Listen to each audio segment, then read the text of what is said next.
Good morning dear students. स्वागत है आप सबका हमारे यूट्यूब चैनल कोरोना क्लासेस 2021 के अंदर। क्लास 12th की मैथ की क्लास हमारी कंटिन्यू है। Exercise chapter number 6 application of derivative exercise 6.1 जो आपकी रेट ऑफ चेंज की एक्सरसाइज थी वो हम लास्ट क्लास के अंदर पढ़ चुके थे। जिन बच्चों ने वो अभी क्लास नहीं देखी है पहले वो उस क्लास को देखें। तब आज हम बात करते हैं एक्सरसाइज 6.2 की इंक्रीजिंग एंड डिक्रीजिंग फंक्शन यानी वर्धमान एवं ह्रासमान फलन। देखिए पहले तो हम मीनिंग समझ लेते हैं वर्धमान और ह्रासमान क्या होता है। यदि कोई फंक्शन ऐसा है जिसकी वैल्यू लगातार बढ़ रही है उसे बोलते हैं वर्धमान फलन, और यदि कोई फलन ऐसा है जिसकी वैल्यू लगातार घट रही है यानी जिसका ग्राफ इस तरह से आ रहा है वो वर्धमान और जिसका ग्राफ इस तरह से आ रहा है वो ह्रासमान। जो लगातार कम होगा वो ह्रासमान यानी कमी हो रही है और जो लगातार बढ़ रहा है वो वर्धमान है यानी इसमें वृद्धि हो रही है।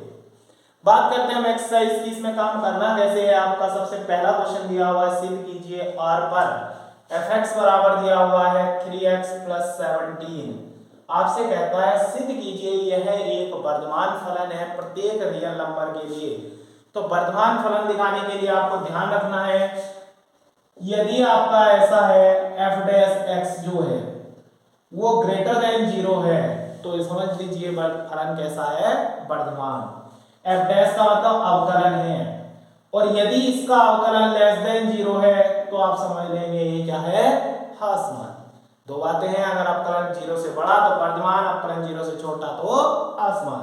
तो यहाँ पर सिंपल जो लीनियर फंक्शंस होते हैं वो इस तरह से सोल्व हो जाते हैं। जैसे कि अगर मैं इसका अवकलन करूंगा तो आप क्या लाएंगे, 3x का 3 और 17 का 0 कांस्टेंट है तो आपका क्या आ जाएगा f डैश x 3। आपको सबको पता है 3 जो है ग्रेटर देन 0 है तो आप लिख देंगे अतः यह एक वर्धमान फलन है। ठीक, उसके बाद क्वेश्चन नंबर 2 है fx इक्वल टू e की पावर 2x। क्वेश्चन नंबर 2 है हमारा, ये फर्स्ट था fx इक्वल टू e की पावर 2x। देखिए e की पावर x का फॉर्मूला होता है 1 + x स्क्वायर अपॉन 2, इस तरह से अपॉन फैक्टोरियल 2, इस तरह से फॉर्मूला होता है। यानी आप इस x की वैल्यू कुछ भी रख लीजिए, e का आंसर हमेशा 1 प्लस है शुरू में, तो यानी 1 से तो बड़ा आएगा और 1 से बड़ा आने का मतलब क्या है, 1 या 1 से बड़ा आएगा। e की पावर 0 की वैल्यू 1 होती है, बाकी सब e की x की जगह कुछ भी आप रखिए, e की पावर 1, e की पावर 2, e की पावर 3, e की पावर 4 कितनी भी रखिए हमेशा 1 से ग्रेटर देन वैल्यू आएगी। तो यानी कि e की पावर x की वैल्यू कम से कम वैल्यू 1 तो होगी होगी। आप इसका डिफरेंशियल करेंगे, ये बात मैंने क्यों बोली, देखिए e की पावर x का e की पावर x और 2x का 2। आप जानते हैं कि e की पावर 2x ग्रेटर देन 0 है क्योंकि इसकी मिनिमम वैल्यू 1 होती है, 1 से छोटा तो हो ही नहीं सकता और 1 क्या है 0 से बड़ा। तो अब आप इसकी 2 से अगर मल्टीप्लाई करें, इधर भी 2 से मल्टीप्लाई करनी पड़ेगी, 2 0 0 आ जाएगा। ये किसकी वैल्यू है, f डैश x की। और देखिए f डैश x 0 से बड़ा आया है तो इसका मतलब आप क्या लिखेंगे, आता है यह एक वर्धमान फलन है। उसके बाद क्वेश्चन नंबर 3 की हम बात कर लेते हैं। क्वेश्चन नंबर 3 क्या है आपका इस एक्सरसाइज के अंदर,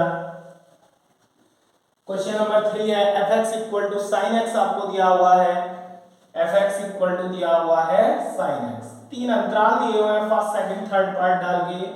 फर्स्ट पार्ट में आपसे कहा गया है 0 से π/2 में वर्धमान है, 0 से π/2 में वर्धमान है, वर्धमान इस वाले में वर्धमान दिखाना है। सेकंड में दिया हुआ है π/2 से π तक आपका ह्रासमान दिखाना है और 0 से π तक आपका ना तो वर्धमान दिखाना है और ना ही ह्रासमान दिखाना है। यानी कि 0 से π तक ना ही वर्धमान है और न ही ह्रासमान है, न ह्रासमान है। अब देखिए इसे काम को करना कैसे है, ना वर्धमान है और ना ही ह्रासमान है। ये वाली बात तो अभी हमने पढ़ी नहीं है, फिलहाल जो दो पढ़ी है पहले वो कर लेते हैं। इसका अवकलन करेंगे, साइन का अवकलन क्या आता है आपका cos x। अब देखिए 0 से π/2 यानी 0 से 90 डिग्री के बीच आप कोई सा भी मान रख के देखिए। देखिए साइन cos 0 की वैल्यू कितनी होती है 1। अगर मैं 0 के बाद मुझे 30 की वैल्यू बताया, मैं cos 30 रखूं, cos 30 की वैल्यू √3/2, ये भी 0 से बड़ी है। फिर मैं cos 45 यानी इन दोनों के बीच की कोई भी वैल्यू आप रख के देख सकते हैं, तो कोई भी वैल्यू रखेंगे cos 45 की 1/√2, cos 60 की 1/2, cos 90 की जाके होती है 0।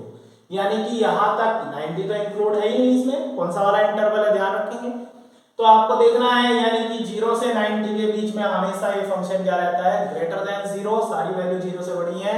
सो इट मींस ये एक वर्धमान फलन है। लिखेंगे कैसे, क्योंकि अंतराल आप इस तरह से लिखेंगे, अंतराल 0 से π/2 में फलन f डैश x हमेशा 0 से बड़ा होता है, अतः यह एक वर्धमान फलन है। उसके बाद दूसरा अंतराल देखते हैं π/2 से π तक। π/2 यानी कि 90 डिग्री से 180 तक देखना है। तो देखिए सबसे पहली बात cos 120 देख लेते हैं, cos 150 देख लेते हैं, cos 180 देख लेते हैं। देखिए 120 को आप लिखेंगे 90 + 30 और याद करिए कौन से क्वाड्रेंट के अंदर है ये, सेकंड वाले में cos निगेटिव होता है। तो यानी ये आंसर आपका निगेटिव आएगा। ये भी 150 वैल्यू कौन से क्वाड्रेंट में, सेकंड, इसमें भी निगेटिव आएगा। और cos 180 की वैल्यू आप सब जानते हैं -1, ये भी निगेटिव है। और जितनी भी निगेटिव वैल्यू होती हैं वो सारी लेस देन 0 होती हैं। इसका मतलब आप लिखेंगे अंतराल π/2 से π में f dash x less than 0 है, अतः यह एक हासमान फलन है। थर्ड हम बात कर लेते हैं 0 से π। देखिए अगर 0 से π की बात हम करें तो हमारी 0 से π/2 तक तो आएगी वैल्यू पॉजिटिव, और π/2 से कहां तक, देखो ये 0 से π तक है, बीच में कहीं π/2 भी होगा। यहां तक तो पॉजिटिव चलेगा, यहां तक फिर निगेटिव चलेगा। तो हम क्लियरली नहीं कह सकते कि ग्रेटर देन 0 आएगा या लेस देन, क्योंकि दोनों आएंगे। और जब दोनों कंडीशंस आ रही हैं तो आप लिखेंगे 0 से π में, अंतराल 0 से π में f dash x also greater than 0 and also less than 0। 0 से बड़ा भी है और 0 से छोटा भी है, अतः यह न वर्धमान होगा और न ही हासमान होगा। तो इस प्रकार का क्वेश्चन क्लियर है जिसमें अंतराल दिए हों। एक क्वेश्चन और है इसमें एक टाइप के जिसमें अंतराल कैलकुलेट करना होगा। देखिए मैं आपको बता देता हूं जिसमें अंतराल कैलकुलेट करना होगा वो कैसे करना है। क्वेश्चन नंबर आगे दिया हुआ होगा आपका कोई सा, हम बात कर लेते हैं क्वेश्चन नंबर 4 में कहा गया अंतराल ज्ञात कीजिए जबकि f(x) बराबर दिया हुआ है 2x² - 3x। आपसे कहा गया अंतराल ज्ञात कीजिए जब ये वर्धमान फलन है और एक हासमान फलन है। तो ये क्वेश्चन आपको दिया हुआ है। अब बात करते हैं इसमें अंतराल ज्ञात करना है। सबसे पहले हम इसका अवकलन करते हैं 4x - 3। अब हम इस f डैश x को 0 के इक्वल रखते हैं, 0 के इक्वल रखेंगे तो ये आपकी यहाँ से x की पॉसिबल वैल्यूज निकाल लेनी है। कितनी आएंगी 3/4। नंबर लाइन को याद करिए, नंबर लाइन ये होती है आपकी, इधर माइनस के इनफाइनाइट इधर प्लस के इनफाइनाइट और बीच में वैल्यू आई हमारी 3/4। जितनी भी वैल्यूज आती हैं अपने क्रम से इंक्रीजिंग ऑर्डर में यहाँ पर लिख लेते हैं। अब देखिए ध्यान से, एक अंतराल आया आपका ये, एक अंतराल आया आपका ये। यहाँ पर एक टेबल बना देंगे अंतराल और प्रकृति, या ऐसे लिख दीजिए अंतराल चिन्ह और यहाँ पर लिख दीजिए प्रकृति।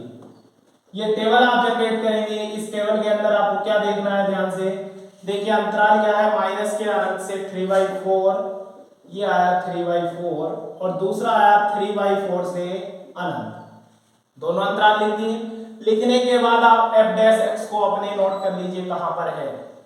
इनके बीच की कोई भी वैल्यू इसमें रखकर देखिए, जैसे माइनस अनंत से 3/4 तक वैल्यू आती है, बहुत सारी वैल्यूज आती है। मैं सपोज दैट 1 रख लेता हूं, माइनस का 1 अगर मैं यहां रखूंगा 4 × -1 -3 -4 -3 कितना आएगा -7।